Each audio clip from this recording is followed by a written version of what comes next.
আসসালামু আলাইকুম। আমরা চলে আসছি আমাদের ডে 44-এ, 44তম ক্লাস, আজকে ডে 44। আজকে আমরা আলোচনা করব কজেটিভ ভার্ব, প্রযোজক ক্রিয়া। যে ভার্ব দ্বারা কাজটি সাবজেক্ট সরাসরি সম্পাদন না করে অবজেক্ট দ্বারা অর্থাৎ অন্য কারো দ্বারা কাজটি করিয়ে নেওয়া বোঝায়, তাকে কজেটিভ ভার্ব বা প্রযোজক ক্রিয়া বলে। যেমন নর্মাল সেন্সে আমরা যে ভার্বগুলো ব্যবহার করি, ইট, নো, লাই, ফ্লাই, ওয়াক, প্লে, টেল, এগুলোর হচ্ছে পজিটিভ সেন্স।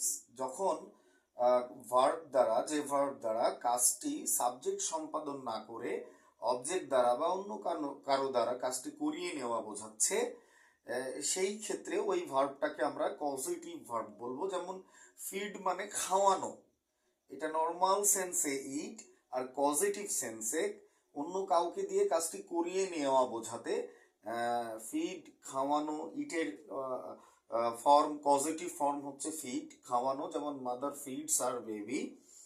তারপরে হচ্ছে নো মানে জানা, আর ইনফর্ম মানে জানানো। তাহলে নো হচ্ছে নর্মাল সেন্সে ইউজ হচ্ছে, আর পজিটিভ সেন্সে ইনফর্ম, জানানো। I inform you about us. Lie মানে শুয়ে থাকা, লে মানে শোয়ানো। এখানে লে মানে শোয়ানো, I lay the baby. So normal সেন্সে লাই আর পজিটিভ সেন্সে লে। এখন নর্মাল সেন্সে ফ্লাই, এর পজিটিভ সেন্স ফ্লাই, নর্মাল সেন্সেও ফ্লাই, পজিটিভ সেন্সেও ফ্লাই, ওড়া এবং ওড়ানো।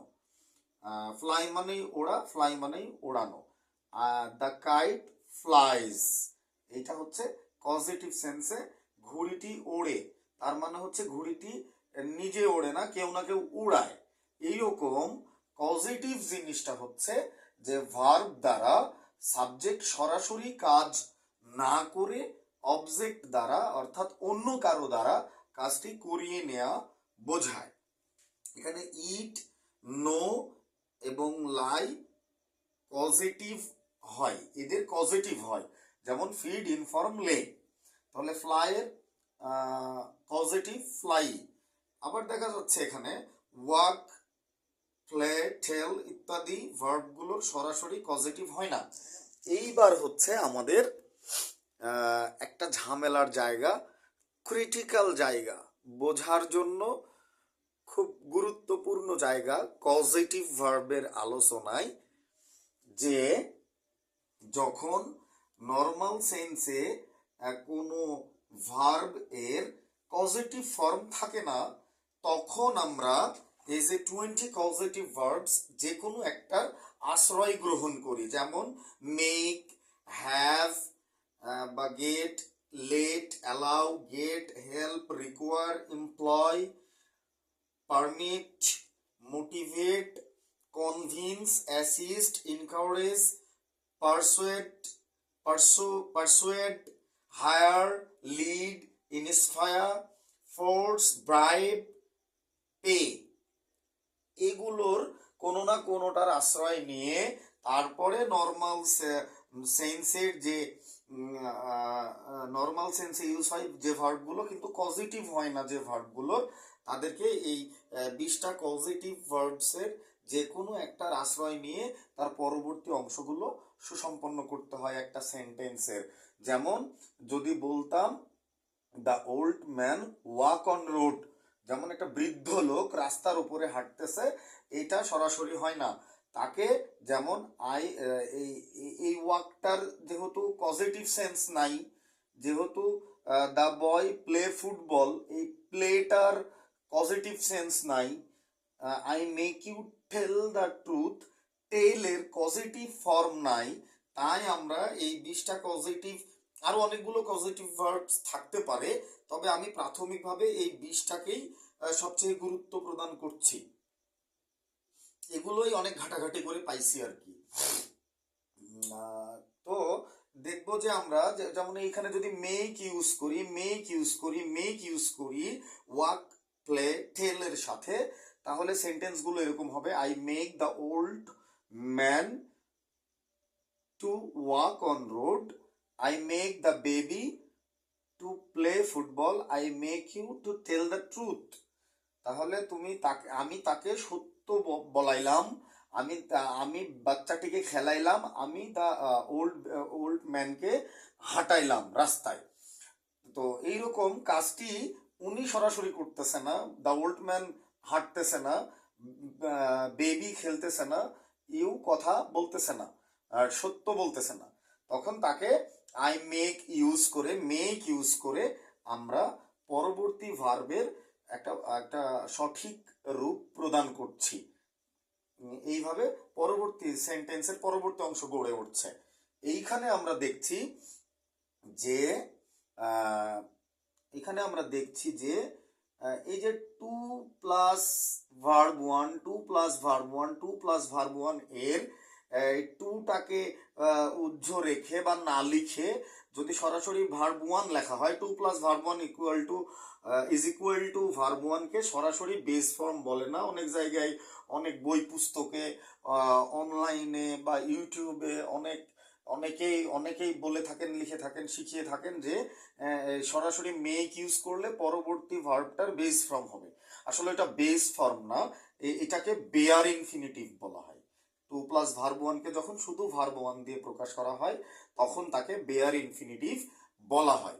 তাহলে আমরা এই পজিটিভ ভার্ব বা প্রযোজক ক্রিয়াকে আমাদের SSC, HSC, admission, BCS, job preparation, judiciary সহ যে কোনো প্রতিযোগিতামূলক পরীক্ষায়, বিশ্ববিদ্যালয় ভর্তি পরীক্ষাতেও সহ যে কোনো ক্লাস লেভেলের পরীক্ষাতে বেসিক থেকে অ্যাডভান্স লেভেল পর্যন্ত পজিটিভ ভার্ব বা প্রযোজক ক্রিয়া এ ধরনের গ্রামাটিক্যাল টপিকস থেকে যে ধরনের প্রশ্ন আসে, এই প্রশ্নগুলো দেখা যাচ্ছে 20টা পজিটিভ ভার্বের যে কোনো একটা থাকে, তার পরবর্তী ভার্বের সঠিক রূপ নির্ণয় করতে হয়। Right form of verb, subject verb agreement, completing sentence, completing story, written part, spoken ইংলিশে, রাইটিং ইংলিশে, গ্রামাটিক্যাল প্রবলেম সলভিং জায়গাগুলোতে আমাদের এই পজিটিভ ভার্ব সম্পর্কে পরিষ্কার পরিচ্ছন্ন ধারণা পূর্ব থেকে রাখতে হবে যদি আমরা ওই জায়গাগুলোতে সফল হতে চাই। তাহলে আমরা এখানে পজিটিভ ভার্ব প্লাস সামথিং হলে তারপরে ভার্বের পাস্ট পার্টিসিপল ফর্ম হবে V3, এবং পজিটিভ ভার্বের পরে যদি কোনো পার্সন আসে তারপরে বেয়ার ইনফিনিটিভ হবে। বেয়ার ইনফিনিটিভ মানে হচ্ছে টু প্লাস ভার্ব ওয়ান লিখাও তা শুধু, অথবা শুধু ভার্ব ওয়ান লিখলেও হয়, ওইটাই বেয়ার ইনফিনিটিভ। সো আমরা এখানে দেখব যে এই যে 20টা পজিটিভ ভার্ব, এই যে 20টা পজিটিভ ভার্ব কখন কিভাবে হচ্ছে ওই যে ভার্বগুলোর নর্মাল সেন্স এবং পজিটিভ সেন্সে গিয়ে তার সরাসরি কোনো শব্দ পাওয়া যায় না, যেমন ইটের ফিড, নো এর ইনফর্ম, লাইয়ের লে পজিটিভ ফর্ম আছে, তাই আমাদেরকে এখানে এরকম 20টা পজিটিভ ভার্বসের কোনো কিছুই ব্যবহার করতে হয়নি। এখানে সরাসরি লেখা গেছে যে মাদার ফিডস আর বেবি, মা তার বাচ্চাকে খাওয়াচ্ছে। এখানে make, have, let, allow, get, help, require ইত্যাদি কোনো কিছুরই প্রয়োজন হয়নি। যে mother feeds her baby, I inform you about us, I lay the baby. But যখন ওয়াক, প্লে, টেল বা অন্যান্য আরো অনেক ভার্ব আছে, মেইন ভার্ব আছে, যারা সরাসরি পজিটিভ তৈরি করার জন্য অন্য কোনো শব্দে রূপান্তরিত হয় না, এদেরকে এই যে এরকম অনেকগুলো পজিটিভ ভার্বের আশ্রয় নিতে হয়। সবচেয়ে কমন পপুলার হচ্ছে make, I make the old man to walk on road, I make the baby to play football, I make you to play the to tell the I make you to tell the truth. এই এক্সাম্পলগুলোতে এই পরের তিনটাই আমরা দেখতে পাচ্ছি walk, play, টেলের যে positive sense করার সময় যে মেকের ইউজটা হচ্ছে, এইটা মূলত এই স্ট্রাকচার অনুযায়ী হচ্ছে। যে এই যে পজিটিভ ভার্ব হিসেবে আমরা মেক নিলাম, এখানে have, get, make, let, help যখন পজিটিভ ভার্ব তৈরি করে, এই ধরনের একটা কিছু এখানে দেখাইছি যে আমরা এখানে মূল স্ট্রাকচার হচ্ছে পজিটিভ ভার্ব এই যে কোনো একটা পজিটিভ ভার্ব যখন কোনো নর্মাল সেন্সের ভার্বের সাথে পজিটিভ করার সময় সরাসরি শব্দ পাবো না, তখন এদের আশ্রয় নেব। এদের আশ্রয় নেওয়ার সময় ওই পজিটিভ ভার্ব, তারপরে যদি সামথিং আসে, কোনো পার্সন না, তারপরে যে ভার্বটা ইউজ করব ওইটা ভার্ব 3 হবে, এবং পজিটিভ ভার্বের পরে পার্সন আসলে তারপরে বিয়ার ইনফিনিটিভ হবে।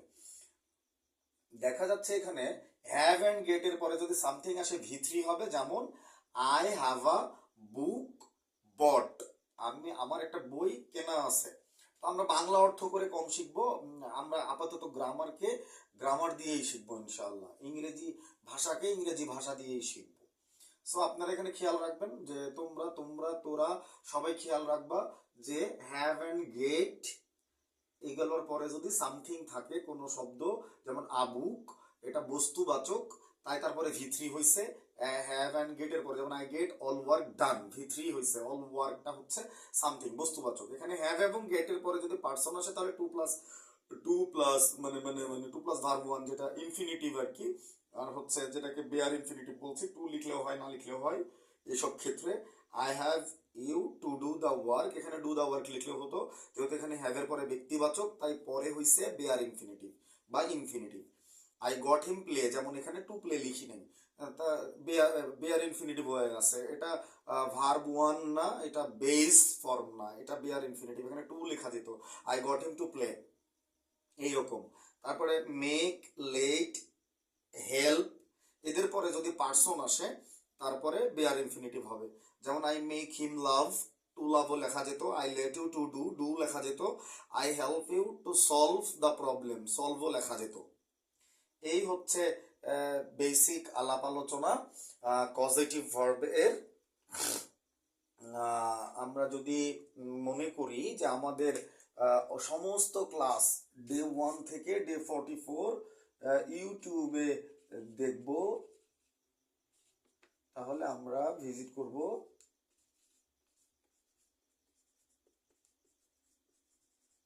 বিশ্বজয়ের প্যারা ইউটিউব চ্যানেলে। ওই জায়গাটায় আমরা যাব, তাহলে ডে 1 থেকে ডে 44 পর্যন্ত ইংলিশ ইউনিভার্স অনলাইন ক্লাসের আয়োজনে যে যে ক্লাসগুলো আমার দ্বারা হয়ে থাকে, আমি করিয়ে থাকি, আমি শিখি এবং আমি শেখাই, এগুলো ইউটিউবে পাওয়া যাবে হচ্ছে বিশ্বজয়ের প্যারাতে, আর ফেসবুকে পাওয়া যাবে